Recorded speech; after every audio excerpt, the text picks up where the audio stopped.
Good morning. Good morning.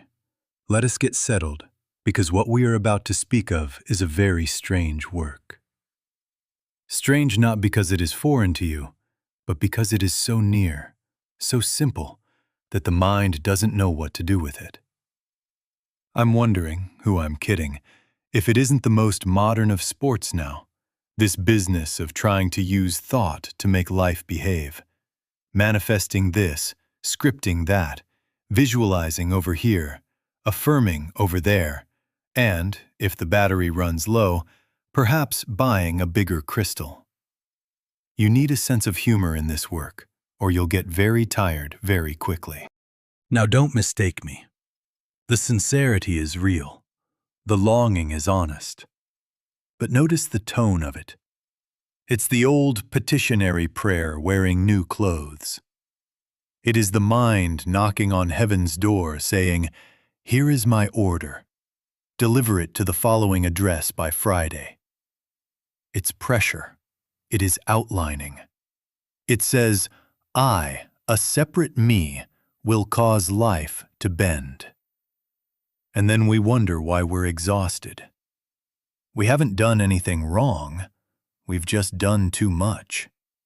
We've taken a simple movement of the heart and turned it into a project plan. The paradox, and we will rest in it together, is that the quickest way to receive is to stop clutching. The deepest yes arrives when the personal will stops negotiating. When you stop trying to push the river, you may discover it's been carrying you all along. Oh, not at all. Not at all. This is not anti-money. This is not anti-love. This is not anti-health. I enjoy a warm coat in winter and a friendly face at dinner as much as you. It doesn't mean we become careless or lazy or victims of fate. It means we stop worshiping effects as if they were our life, and we stop bullying life as if it were our servant. The weariness you feel around manifesting is not from desire itself. Desire, in its innocence, is simply the movement of life in you saying, I would show forth. What exhausts is the clutching, taking that movement and gripping it as proof, as a badge, as if its arrival will certify our worth. In that moment, a little idol is born, and the heart tightens. Separation enters. Then we think more technique will fix the tightness, and the loop continues. Here is the promise of our time together. We are not adding another technique to your shelf. We are removing the one thing that blocks, grasping desire, and returning to the felt I am within. From there, without strain, right experience appears of itself. Not because we forced it, but because where presence is consciously realized, life adds of its own accord. So, for today, let us lay down the pressure, set the lists aside, and begin with the simplest turn. Seek me only, here, now, in the quiet within. Where God is, I am, and in that I am, rest. Now, let us look closely at the hidden mischief. Are we trying to influence God? Are we attempting to persuade the universe, nudge reality, instruct life? And then, who is this I who imagines it stands outside the cosmos with a little lever, pulling and pushing until the machinery drops a prize? I'm wondering, and I'm not trying to be clever here, whether we haven't quietly replaced the altar with a vending machine. We bring coins labeled technique, method, perfect affirmation, extra vision board with glitter, and we press B7 for job, C3 for soulmate, and then we stand, very solemn, watching the spiral, hoping it doesn't get stuck halfway. Oh, not at all. Not at all. This is not to say prayer is wrong, nor does it make goals sinful. It doesn't mean we abandon wisdom or refuse to plan supper. It means only this. Petition for effects keeps attention on appearances, and attention fixed on appearances is the very hypnosis we are trying to wake from. We are not guilty. We are just entranced. We think by tending the pictures more carefully, by adding 3 more affirmations before bed, the picture will improve. And sometimes it does, long enough to keep us in the game. But what is the game? I, a separate self, will manipulate life from the outside. That is the exhaustion. Notice the subtle bargain that creeps into even our noblest efforts. If I do the method correctly, I will deserve the outcome. Do you hear the little contract in that? Merit for manifestation. We offer 30 minutes of meditation as down payment. We deliver right thoughts by the crate, and in return, we expect God to sign for the shipment and release the blessing. Who is instructing whom? Are we hoping to inform omniscience about the proper timing of our check? To teach life how to love us? The humor of it should save us from shame. Let it. We can be as grave as monks about our vision boards, and still, bless them, they are outlines. Outlines say, I know the shape of my good. Do we? Or are we sketching yesterday's fear with colored markers and calling it faith? It doesn't mean we must live goalless, drifting like a leaf in the gutter. No.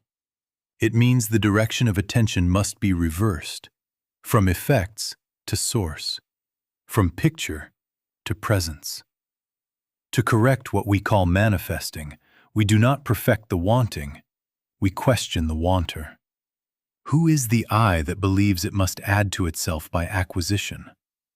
Who is outside, looking in, bargaining with the infinite? That I is precisely the weariness. And the moment we begin to notice it, we are already loosening its claim. We are not to talk God into anything. We are to be still enough to hear that God is the only life being lived, the only will willing, the only love loving. Then, instead of arguing with reality, we discover we are included in it. And that, friends, is the end of the vending machine and the beginning of grace. Now, to help us, I want a word. Just a little word we can carry in our pocket and pull out whenever the heart tightens. BEBELS. Isn't that a funny sound? BEBELS. Roll it around inside your mouth and you will hear that it refuses to be solemn. That is part of the medicine. A bebel is anything to which we attach undue importance. Money, a person, a diagnosis, a timeline, even a sign on a license plate. The object itself is innocent. Your banknote is paper. Your beloved is a soul. Your body is a marvelous instrument. A bebel is not the object. A bebel is the meaning we inflate and clutch onto it. If I have this, I am safe. If I lose it, I am nothing. If I get this by Thursday, I am favored. If not, I am forsaken. Do you hear the verdict hidden in the wanting? The I trying to certify itself by owning, by holding, by getting it on time. Oh, not at all. Not at all. This doesn't mean we throw away money or refuse a doctor or stop answering the phone when a kind voice calls. It doesn't mean we despise a good roof or a sweet kiss or a strong body. It means only this. The clutching turns a good desire into a little idol, and idols are very heavy to carry. The moment we say, "This will prove my worth," the door shuts, not because God withholds, but because consciousness has narrowed to a single outline with a stopwatch ticking. In that tunnel, even light looks late. Have you noticed how the manifesting culture multiplies bibbles? First it was a goal, then it became a number, then a synchronicity, then a technique, then 5 techniques layered, with a particular candle and a playlist timed to the waxing moon. And, if we're very earnest, a vibration monitor policing the emotional weather. Keep it high, or you'll repel your good. Do you see? We began with a sincere longing and ended with a bibble bouquet. More things to clutch, more ways to fail, more reasons to feel separate. We are weighed down by trinkets of our own making. Here is the paradox, and it will free you if you let it. The way to have rightful use of these very things is to stop being enslaved by them. The moment money is not your life, it can serve life. The moment a person is not appointed savior, love can breathe.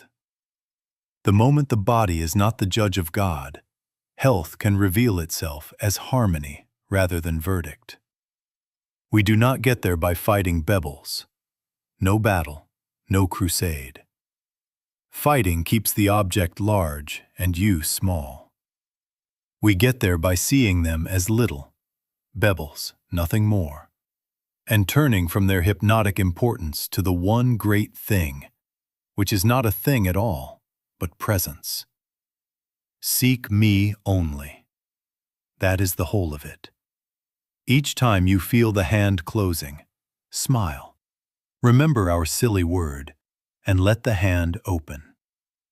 Right there, in the opening, in the softening, you will feel the beginning of freedom. And from freedom, the forms take care of themselves. Let us take an old friend to help us now. The sun. Do you ever write a note to the sun and ask it for warmth? Do you light a candle and visualize a suntan? No, no. We know the way of it. We go out of the cellar, step out from under the awning, and we stand where sunshine is present. Automatically, do you hear that word? Automatically, warmth is felt, and in due time, color appears. We did not command it. We did not coax photons with an affirmation. We did not set timers and fret that they arrive by Thursday. We placed ourselves where the source is consciously met, and the effects announced themselves without strain. Now translate this into the language of prayer. Am I asking infinite life to be life? Am I asking love to be loving? Am I instructing omniscience in the technique of supply? Is it my job to teach harmony how to harmonize a body? The absurdity is gentle, so let it make you smile. Oh, not at all, not at all. This is not to condemn prayer. This is to correct its direction. True prayer is not petition for rays. True prayer is stepping into sunshine. Not asking for effects, but realizing presence. Not forcing thought, tightening the jaw and repeating syllables until veins pop. Thinking won't make this so. But yielding into an actual awareness, an actual feeling of God's presence. That presence is the sun. Supply, love, health are the warmth and the tan. Effects are not manufactured. They are automatic where the source is consciously realized. Imagine, if you will, sitting in the shade with a stack of books on dermatology, arguing about wavelengths, and wondering why your arms remain pale. Then, with great seriousness, you threaten the sun. If you don't warm me by noon, I will post about you. We are laughing because we recognize ourselves. We stand in the shadow of our own outlining, fear, timelines, verdicts, and we beg for rays. Then we call it lack, when all along we were 2 steps to the left of presence. The sun has not moved. The inch is inside. The movement is within. Let us be clear on what this doesn't mean. It doesn't mean we refuse a coat in winter or neglect to phone the grocer. It doesn't mean passivity. It means the order of operations is holy. Seek me only. Step into me only. From that inner contact, right action becomes as natural as warmth in July. We discover that forms appear as needed, persons meet us by grace, and even the body begins to answer to harmony. Because we are no longer commanding parts, we are consenting to the whole. So, when next you notice the mind writing petitions to the universe, please, a little more money, please, a sign, please, fix this, smile and remember the sun. Turn not outward to objects, but inward above the sea of thought, until there is a quiet click of presence. Rest there. Let prayer be realization, not request, communion, not technique. And watch, without policing, without stopwatch, how life, already life, adds of its own accord. Once you learn to step into sunshine, you will never again beg for rays. Now, having stood a moment in the sunshine, let us speak the name that is not a slogan, not a badge to pin to the lapel, but the quiet fact of your being. I am. Not as a mantra to force the heavens open, but as the recognition that before a single wish arises, before a single method organizes itself, there is awareness itself, alive, present, unbroken. If you pause right here, before you add a word to it, you will notice that you are. Not you the struggler, not you the collector of techniques, but being, aware of itself. That is the sanctuary. That is the place where the door is already open. Desire, innocent as it sometimes begins, carries a whisper. I am not whole yet. I will be when. And then it points to a date, a person, a sum, a verdict. I am carries no such whisper. It does not argue or outline. It simply stands, saying, being is. And curiously, from that fact, from that quiet, from that completeness, right form begins to appear as naturally as warmth in the open air. We do not ask life to complete us when we are resting in I am. We discover life is already expressing through us, and expression knows how to take form. About this click we keep mentioning, do not wait for fireworks. The soul is not a circus. Sometimes it is no more dramatic than an exhale you didn't know you were holding, the shoulders sinking by a half inch, a sense that the noise has stepped back a pace. A click, nothing more than the felt nearness of presence, an inner, oh, without words. And with it, a subtle shift. The compulsion to hurry loosens. The temptation to bargain with the future loses its flavor. In that quiet, ideas come. Oh yes, they do. Phone this one, write that note, take this train. And yet they do not come with panic as their engine. They come as the next right expression of what already is. Oh, not at all. Not at all. This doesn't mean passivity. It doesn't mean we sit in a chair and hope groceries materialize through the keyhole. It means the order has changed. Action is no longer driven by deficiency, but by sufficiency. We are not racing to get to life. Life has found us and is moving as us. There is a world of difference between the hand that grasps and the hand that gives because it is full. In I am, the hand is full. Now do you see what this prepares for? If being is present now, if the spring is within, then money becomes a way being measures out its usefulness, not a god to be feared or flattered. Love becomes the fragrance of presence, not a person recruited to fill a vacancy. Health becomes harmony announcing itself in the body, not the body judging reality. We will take these up one by one, but only after this. Pause, often, even for 10 seconds in a busy corridor, and feel for that click. Rise, if only an inch, above the sea of thought, until the sense of I am is more real than the demand of the hour. From there, forms will find their rightful places, and you will find yourself no longer asking life to complete you, but consenting, quietly, gladly, to let life express through you. Seek me only. Rest in I am, and watch how the sun does the rest. Now we must face frankly what I call the sea of thought. What is it? Everything that can be seen, heard, tasted, touched, smelled. Everything remembered and projected. The headlines, the grocery list, the childhood echo that still wants to argue its case. The affirmations stacked like sandbags. The worries rehearsed at 3 a.m. The clever outlines, the bright techniques, the costumes we put on to convince the mirror. It is all motion.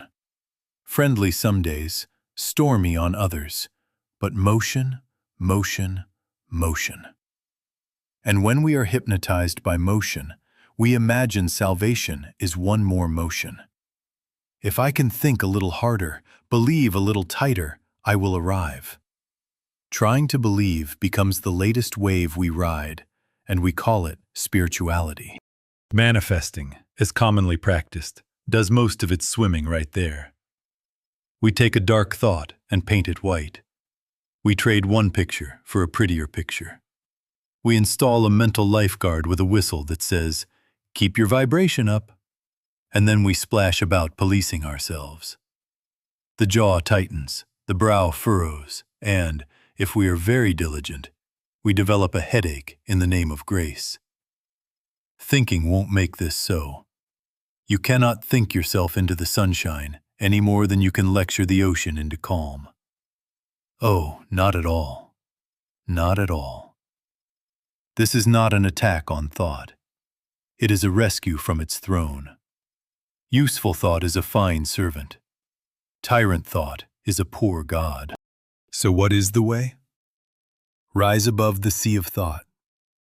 Not by wrestling waves, not by winning arguments with your own mind, but by pausing. 10 seconds will do.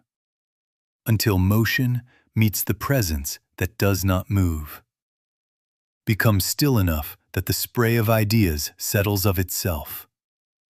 You do not push thoughts away. You simply let them complete themselves without your clutch. You rise an inch, and in that inch there is a click, an actual awareness, an actual feeling of God's presence. To arrive above the sea of thought is to arrive in divine consciousness.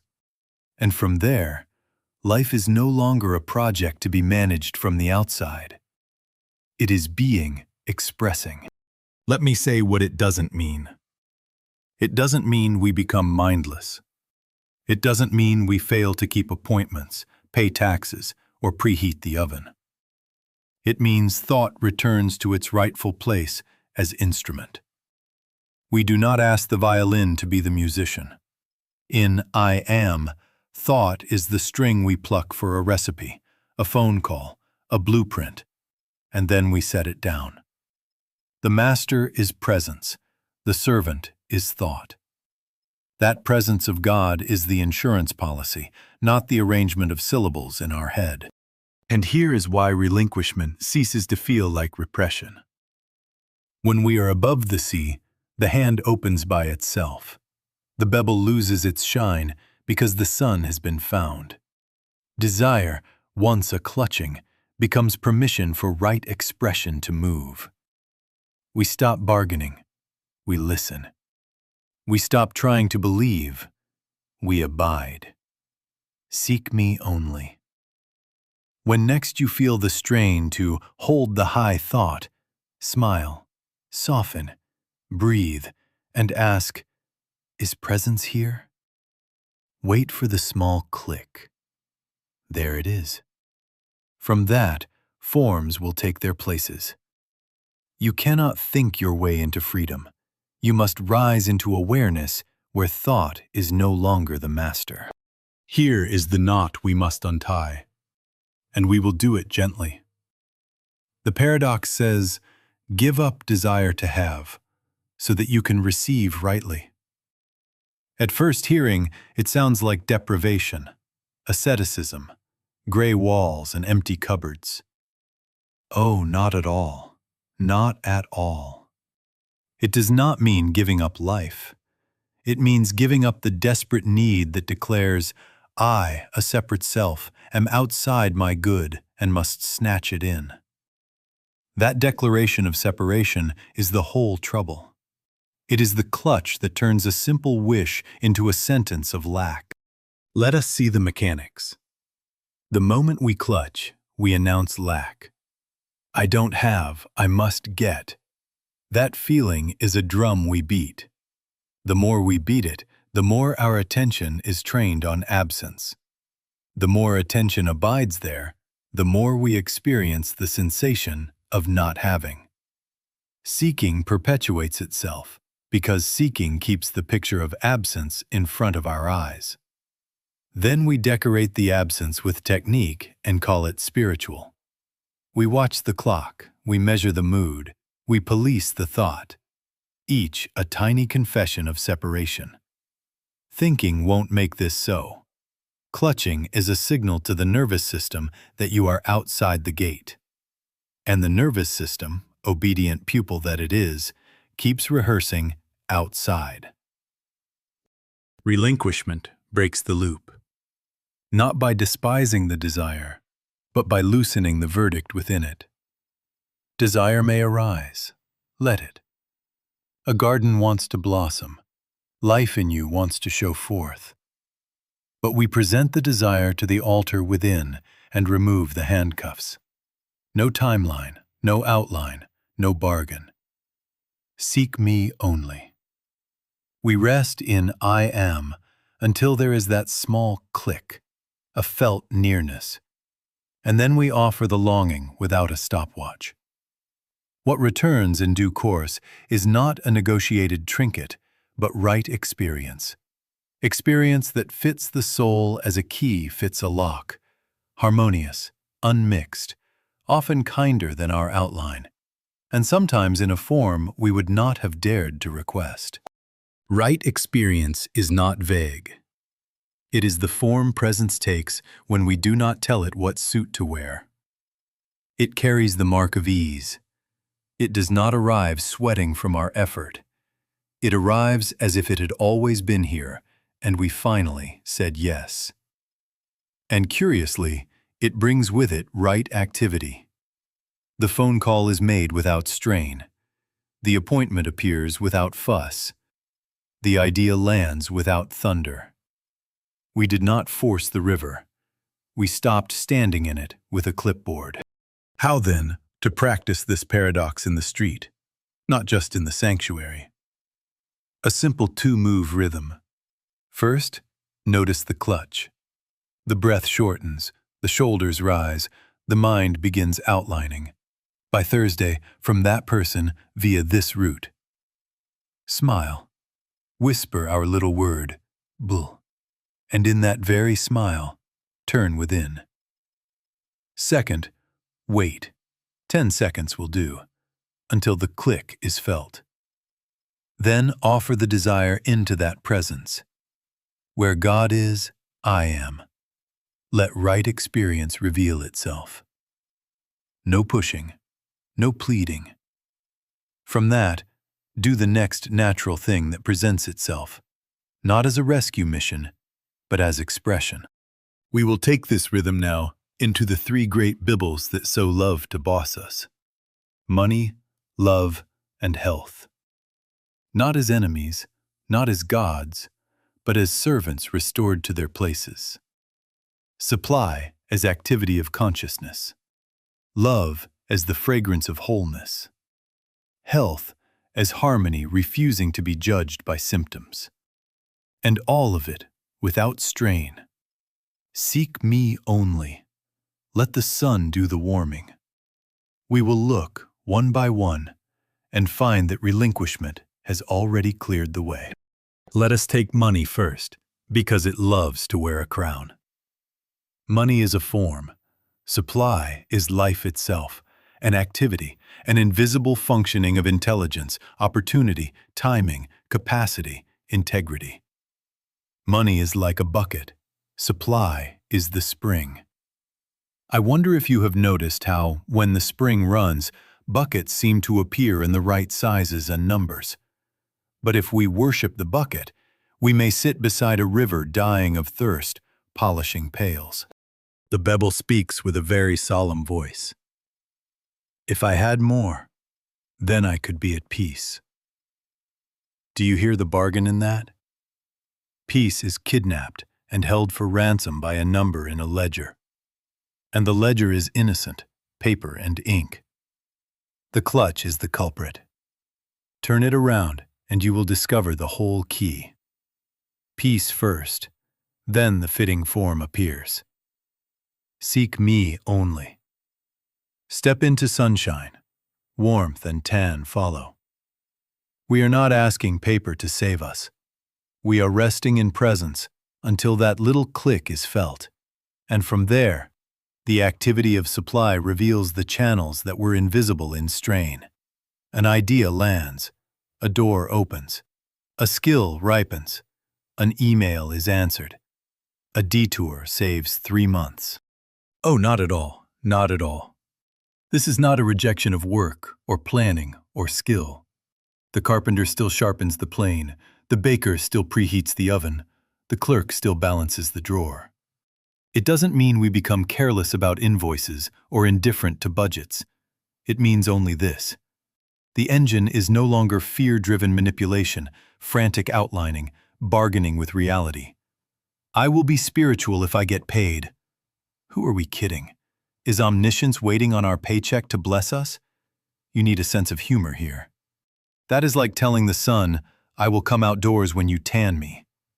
No, we step into presence first. We let the clutch drop. We wait 10 seconds for the click. Then we listen. And from that inner quiet, the next right action is obvious and natural, not a panic project. Call this person, upgrade that skill, prune that expense, accept that opportunity, say no to that glittering trap. Supply as life in you carries qualities, not merely quantities.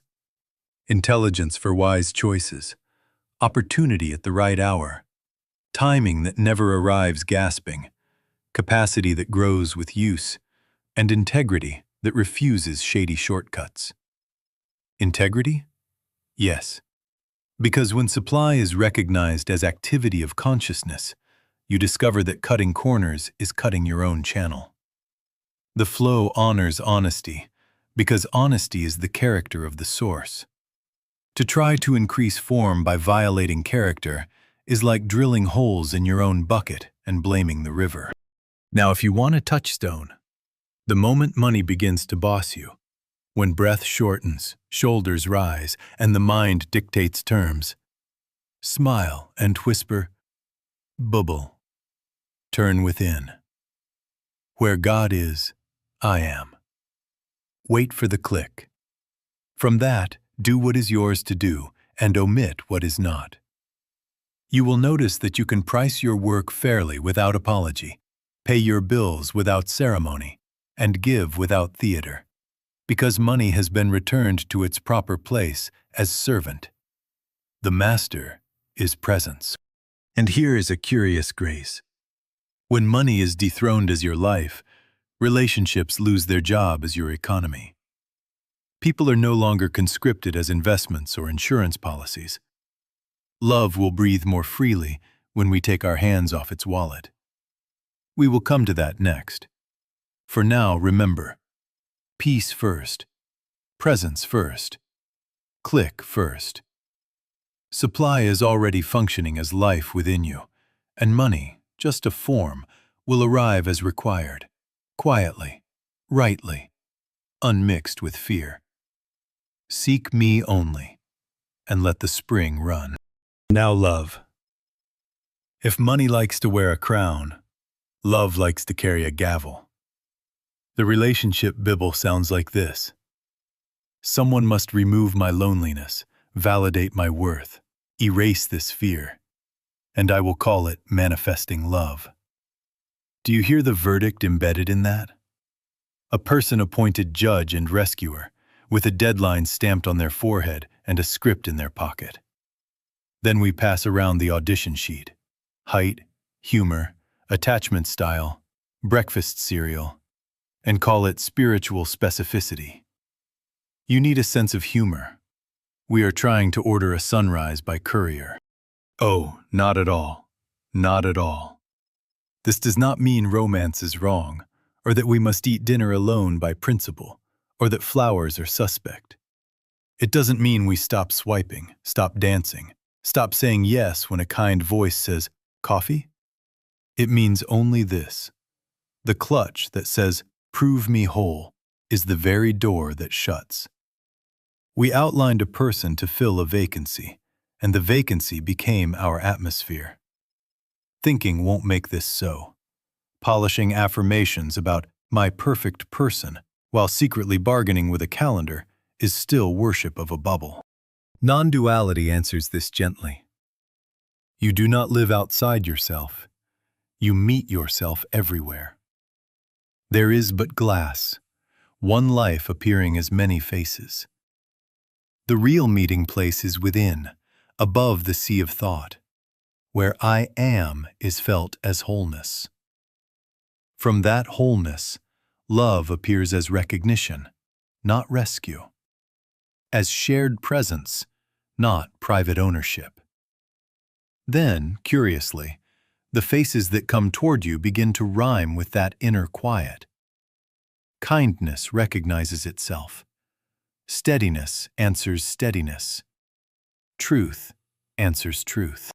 What is the practice? Bless the longing, don't fight it, and release the outline. No exact person, no exact behavior, no stopwatch. Seek me only.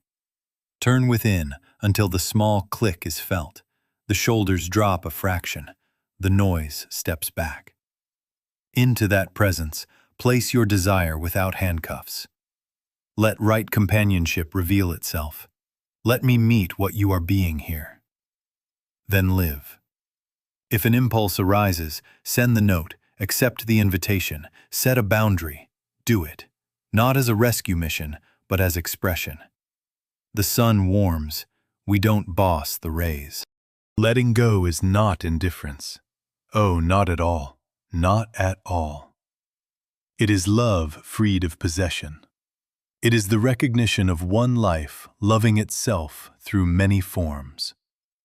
In that light, jealousy loses employment. Control resigns. Sentimentality gives way to tenderness with backbone. If you are married, you will not love less. You will love truer. Your partner is no longer your economy or your mirror. They are a holy place where presence meets itself. And if parting comes, dignity remains, because wholeness was never on loan. Carry the cue. When breath shortens around a person, blah. Smile. Turn within. Click. Where God is, I am.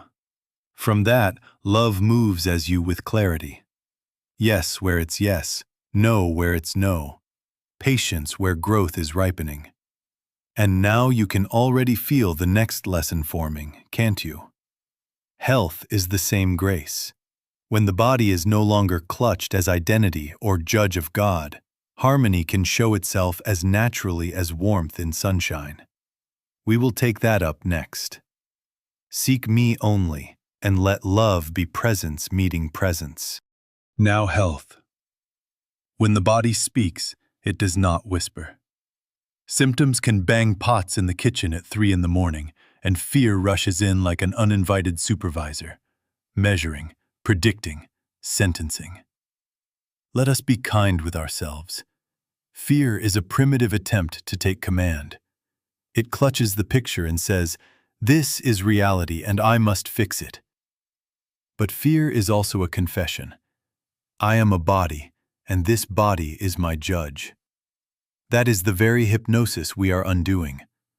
The bulbul has simply changed outfits, no longer a balance sheet or a beloved, but a lab result wearing a crown. Now, before the mind races to extremes, let us correct by negation. This does not mean we ignore care. Oh, not at all. Not at all. It doesn't mean we refuse the appointment, neglect the medicine, or scold a thermometer for telling the weather. It doesn't mean we become careless with rest, food, movement, or skilled help. It means only this: we do not let fear define reality or identity. We do not enthrone the body as a theologian. The body is not the master. It is an instrument, beautiful when tuned, miserable when worshipped. God is our invisible selfhood. The body is the externalized form, good as servant, cruel as judge. Healing begins where fear is relinquished. How? The same way we learned with money and love. Seek me only. Rise above the sea of thought, the headlines, the self-diagnoses, the rehearsed outcomes, until there is a small click, an actual feeling of presence. Let the shoulders drop a fraction. Where God is, I am. In that awareness, we have not painted a picture over a picture. We have stepped into sunshine. Health, then, is not a trophy we win. It is harmony announcing itself where source is consciously realized. And from that quiet, right action becomes obvious and unforced. Yes to rest. Yes to the call. Yes to the pill. Yes to the walk. No to the panic project. Thinking won't make this so. Presence does. You will notice something else in that light. The body starts answering to peace. Tension loosens its grip. Breath remembers its depth. Pain's verdict loses some of its accent. Sometimes change is swift. Sometimes it ripens like fruit. Either way, we do not stare at the branch demanding color. We stand in sun and consent. Now a word about what the old mystics called absent treatment, which is not absent at all. It is realized presence blessing without fanfare. In modern terms, your peace is portable. In the waiting room, on a phone with a frightened friend, on a street where anxiety is buzzing. Turn within, click, and behold. There is but glass, one life appearing. Without pressure, without argument, you recognize the same I am right where they are. You do not try to force a condition to change or persuade a mind to agree. Recognition itself is treatment. Whatever you know in secret is shouted from the housetops. Your realized calm becomes a climate, and often you will hear, "I don't know why, but I feel better." And you will smile because you do. Let us be honest. This is not about installing a new set of beliefs. It is about identity. The little I that clutches all three BEBELS, money, love, health, must be seen for what it is: a custodian trying to impersonate the owner. Deny thyself is not self-cruelty. It is laying down the false owner and letting true selfhood stand forth. We will take that up next, the dying daily, by which we stop asking life to certify us and begin letting life be itself as us. Seek me only. Where God is, I am. And let the body take its rightful place, no longer judge of God, but a happy instrument of harmony. Now we come to the tender center. Why does wanting so often feel like suffering? Because the little I that wants is built to acquire. Its creed is very short. I must get, I must hold, I must control. Under that banner, every desire becomes a project, every project a verdict, and every verdict an anxiety. Will it come? Will it stay? Can I manage it? Wanting, pressed into the service of a separate I, turns into a job that never ends. It isn't the wanting that hurts, it is the worker we've hired to handle it. That worker is a worrier by trade. Let us look without scolding. All day long, notice how the narration runs. I need. I'm afraid. My plan. my failure, my victory. The word I pulls a long train, me and mine, car after car of possession and defense. See it. Smile at it. You need a sense of humor. Catch it in the grocery line, at the sink, in a meeting. Not to shame it, oh, not at all, not at all. But to see the mechanism that turns life into labor. Awareness itself loosens the knot. Now a small fast, gentle but surgical. For the next 7 days, reduce unnecessary I language. Not vows of silence, not becoming odd at the office, just a quiet shift. Before I leaps out, pause. Can silence say it? Can gratitude say it? Thank you for this idea. Grateful for this help. Or include the whole. Let's see what presents itself. You will be amazed how the temperature drops when the sentence doesn't begin by conscripting a separate self. And if I does slip out, of course it will.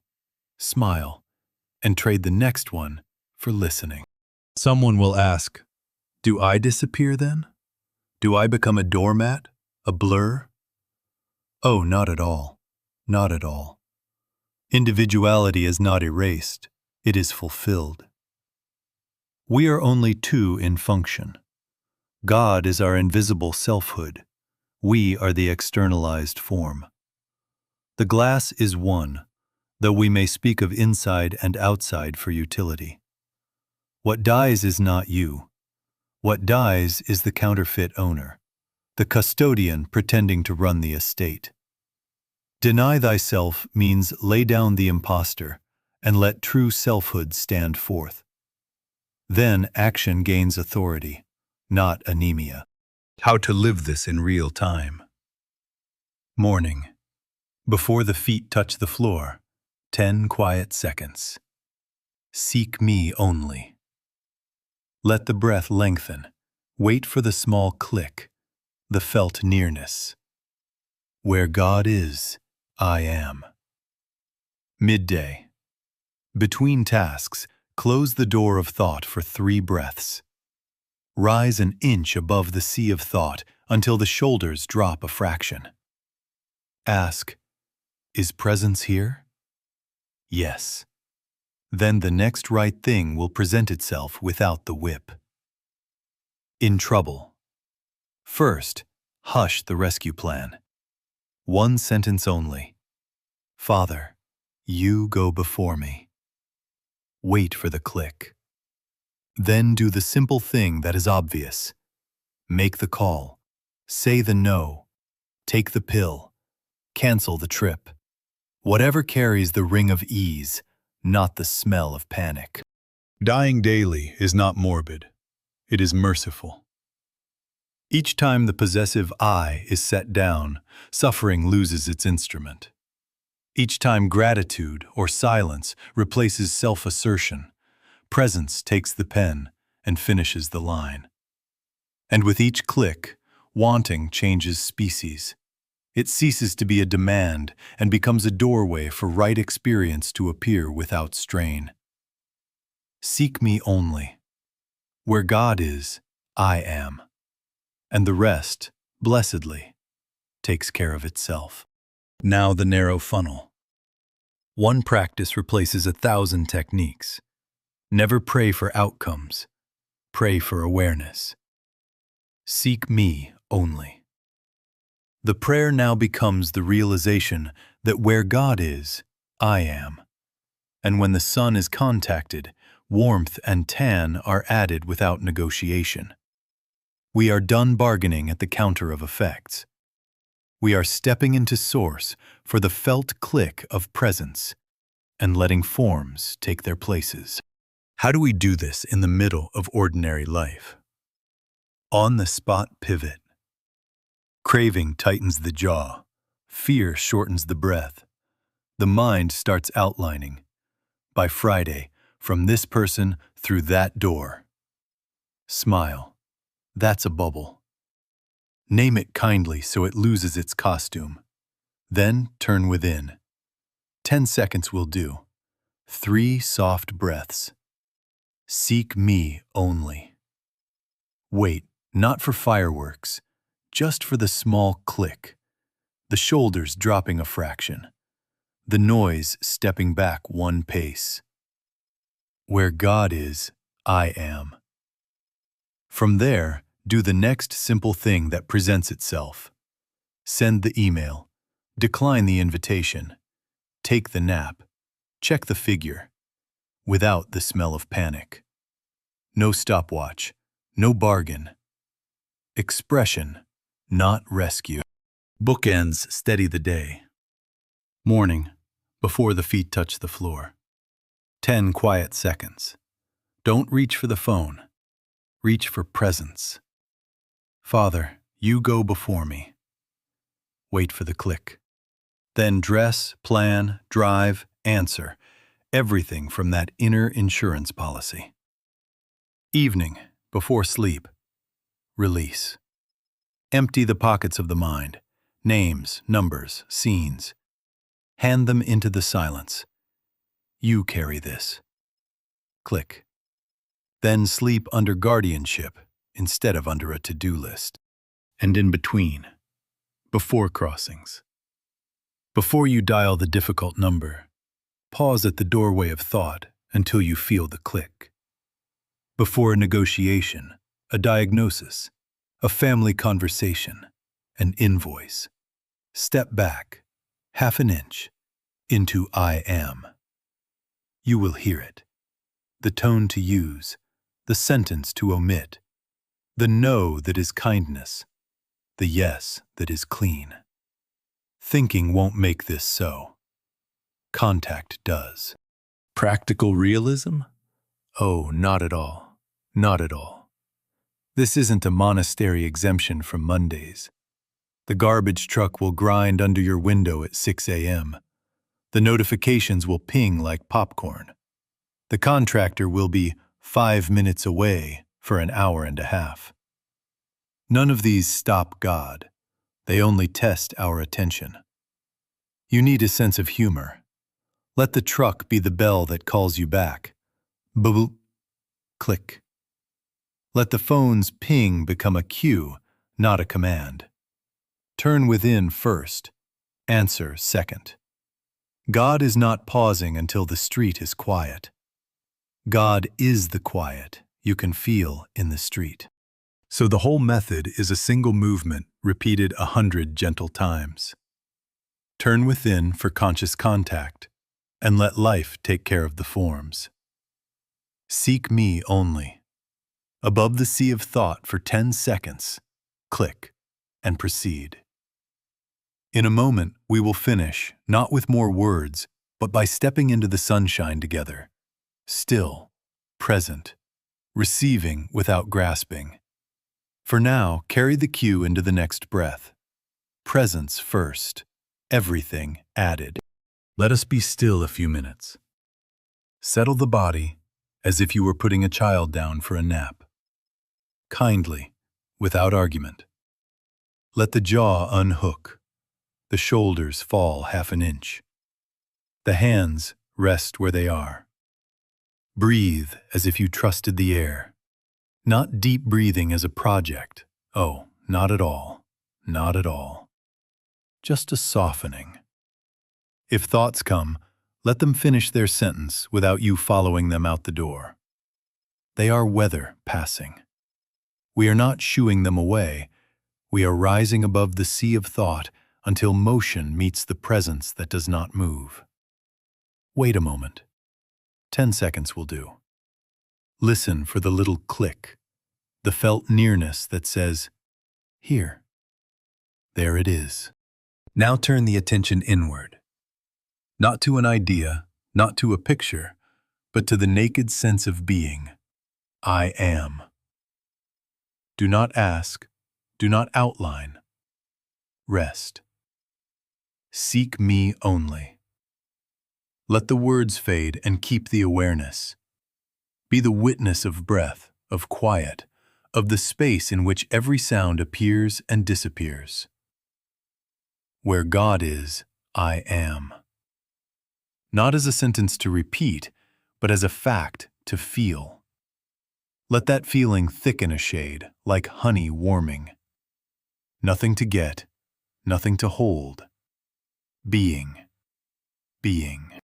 Gently, we will set down our three little idols, not with drama, but with dignity. Money, numbers, deadlines, ledgers, place the whole stack on the altar within. No timetable, no bargain. Life is my supply, let right form appear. Love, faces, scripts, approvals, lay down the gavel. Wholeness is within, let right companionship reveal itself. Health, symptoms, verdicts, statistics, remove the crown. Harmony is presence, let the body be its happy instrument. We are not denying anything, we are ceasing to clutch. We are not refusing help, we are refusing fear's authority. Let the shoulders drop another fraction. Click. Stay one more moment in simple awareness. Feel how receiving happens of itself when grasping stops. Like sun on skin, warmth arrives because sun is present. We did not manufacture it. In the measure we realize presence, right experience unfolds, often naturally, often unexpectedly, always fitting. Ideas arrive without thunder. The next step stands up and introduces itself. The no that is mercy, the yes that is clean, the pause that averts a detour, they appear where source is consciously realized. Thinking won't make this so. Contact does. Now we return without leaving. Feel the weight of the feet, the chair holding you, the room as it is, and keep a thread of this quiet. Carry a small bell into the day, the word bell. When breath shortens, when the hand tightens around a number, a person, a symptom, bell. Smile. Turn within. 10 seconds. Click. Then proceed with the simple, honest act that appears not as rescue, but as expression. Let the garbage truck be a gong, the phone's ping a cue, the schedule a playground for presence. Father, you go before me. Seek me only. Where God is, I am. And as you walk, let what is already complete reveal its forms, without grasping, without strain, received because you rested.